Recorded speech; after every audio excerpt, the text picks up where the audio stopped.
早晨啊，而家10點鐘啦，嚟到鳳凰徑第5段嘅入口啦。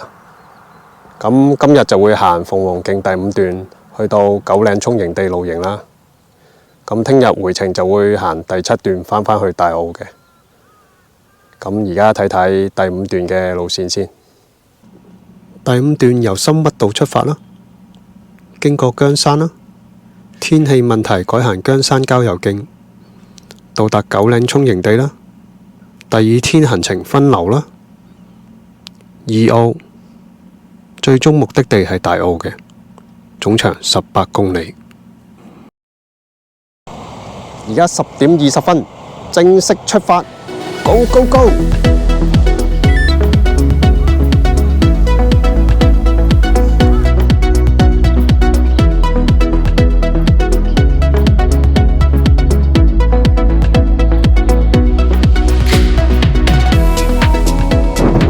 咗1個鐘頭嚟到今日嘅最高點姜山啦，而家呢邊450米啦，行咗2.2公里啦。哇！而家山頂落緊微雨啊，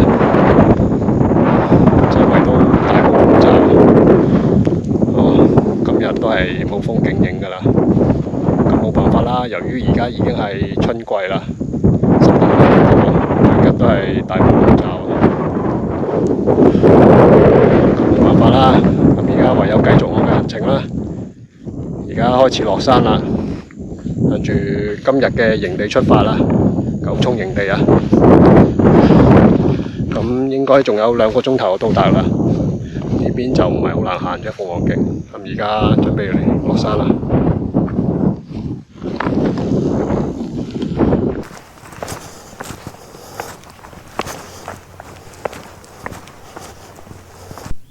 行咗1個半鐘頭，3公里左右，而家嚟到姜山坳呢邊啦。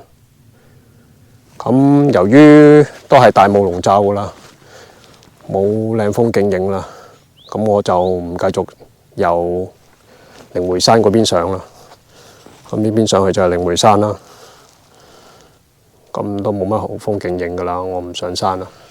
咁我就決定呢，由呢邊姜山郊遊徑落返去九嶺涌營地啦，咁呢邊應該會快少少嘅，就唔使上山。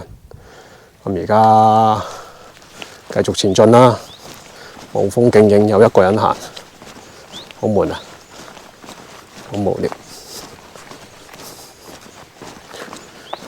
繼續前進，大霧籠罩的山徑。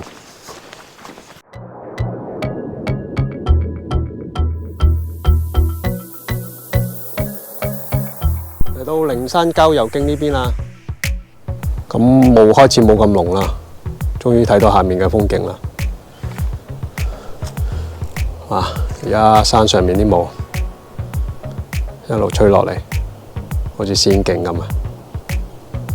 咁前面呢邊又見到石壁水塘啦、石壁監獄啦，咁樓下呢度就係大龍灣啦。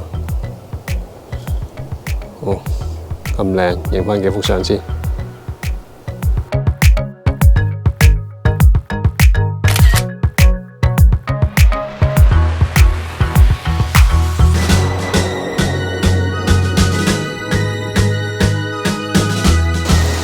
而家下晝1點半啦，行咗3個鐘頭，8公里啦。啱啱離開咗姜山郊遊徑啦，嚟到鳳凰徑嘅第8段啦。咁右邊就係九嶺涌營地啦，左邊就係去石壁方向啦。咁其實嚟九嶺涌營地呢，由石壁嗰邊落車呢，行入嚟呢1個半小時呢就到㗎啦，比較容易啲嘅。咁全段都係呢啲平路嘅。咁但係我中意行山啦，所以我就選擇呢行鳳凰徑5段入嚟啦。咁而家繼續向前行，去營地出發啦！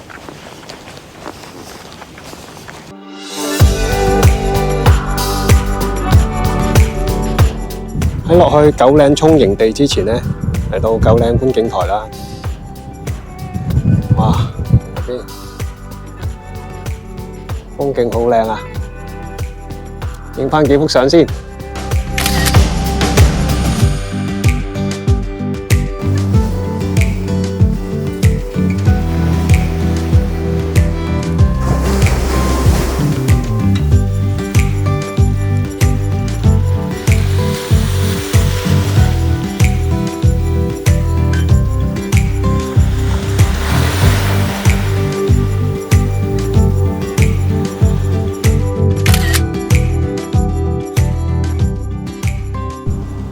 終於到達營地啦！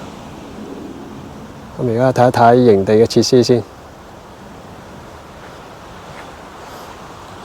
呢邊有燒烤爐啦，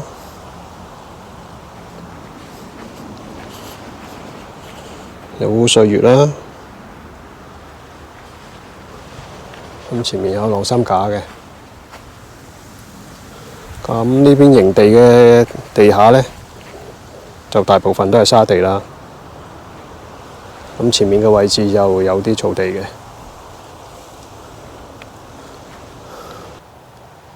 今日同大家介紹下我呢個新買嘅背囊啦，就係呢個三豐樂嘅45+10億嘅 UL 背囊嘅。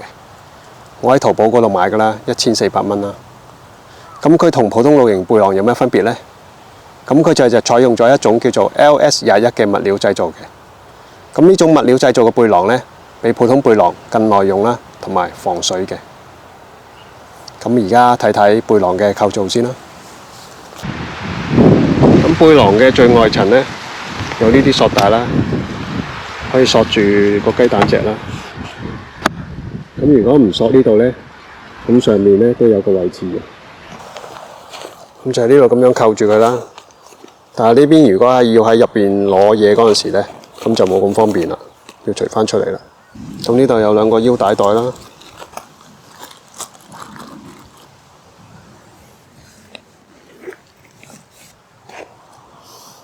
前面呢度有個外網袋嘅，可以俾你擺少量嘢嘅。咁肩帶嘅部分呢，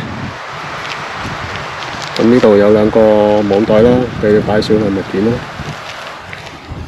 咁背負系統呢，佢都係有得較高低嘅，適合翻你唔同嘅身長嘅，呢度可以較。咁側袋呢，容量都算大嘅，可以擺到1樽水啦。同呢仲可以擺另外少少物件嘅。咁佢袋身嘅物料呢，你留意到後面背部呢度呢，佢就唔係用 LS21嘅物料製造嘅，係普通尼龍嚟嘅啫，咁就唔防水嘅。只係側邊同埋前面呢個部分呢，即係用 LS21嘅物料製造。咁睇睇袋裡面嘅容量啦。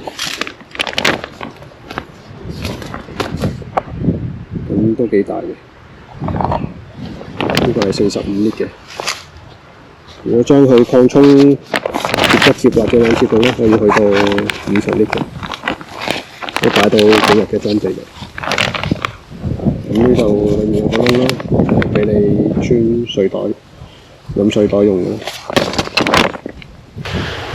好，咁今日呢個袋嘅介紹就完畢啦。而家起營先。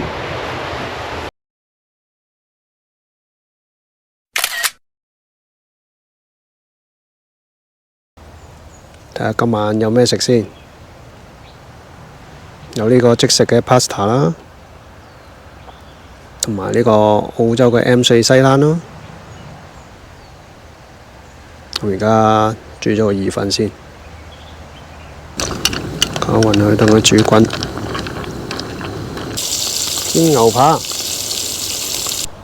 好，煮好啦，意粉牛扒。好美味啊！開餐啊！琴晚揾咗好耐都揾唔到水源啊！今朝唔夠水煮早餐啦，得返1litre嘅水咋，要留返之後嘅路程飲用啦。唔緊要，我有大乾糧。咁休息一陣，執拾好啲裝備，準備出發啦。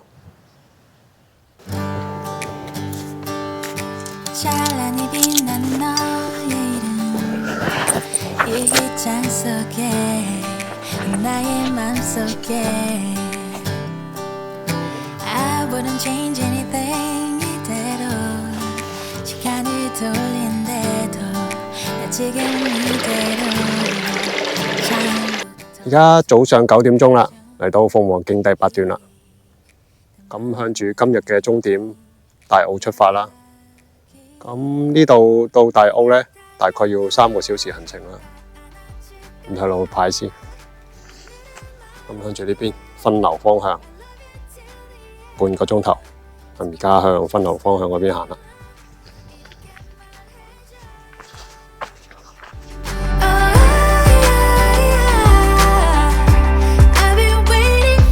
網上成日見到人哋去分流經過呢段鐵欄杆，而家到自己行。哇，好靚啊呢邊！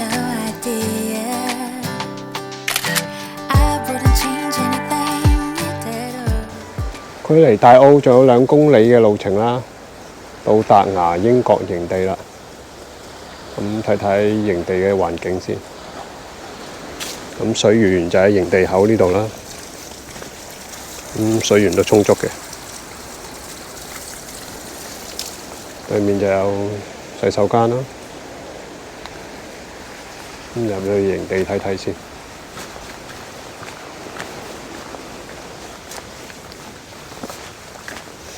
呢邊有一個露營位，一樣有燒蝦爐啦，有晾衫架啦，有台啦。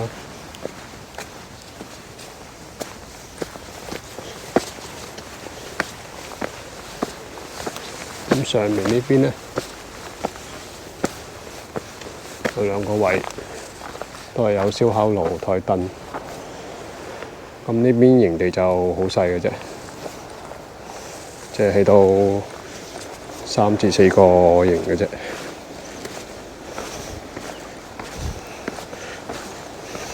係比較近市區多啲啦。入嚟應該半個鐘頭路程可以行到入嚟嘅。咁而家繼續向呢個方向行啦，大澳出發啦！而家中午12點啦，終於嚟到大澳啦，好肚餓啊！去大澳食午餐先。咁今日嘅行程就完結啦，下集再見啦，拜拜。